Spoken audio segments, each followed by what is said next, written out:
Okay, so for those of you who missed the lesson today, here is kind of what we went through.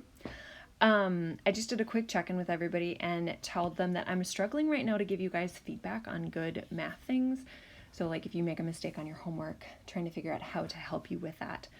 So if you have any ideas, please let me know. Just an FYI, end of quarter two plan. Today is the 4th, or if you're in my 6th hour, it'll be Tuesday, sorry. The end of the quarter, you have this week, next week. The third week, we don't have school on the 18th, but January 28th is the end of quarter two, and then you guys don't have school that Friday.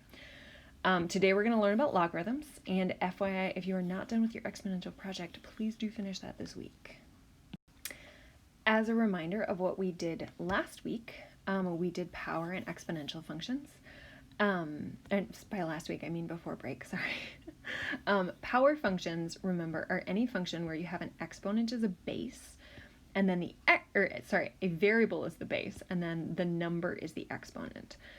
So here, even though 1/2 is a fraction, it's still a number, and that's the exponent, and the base is still a variable.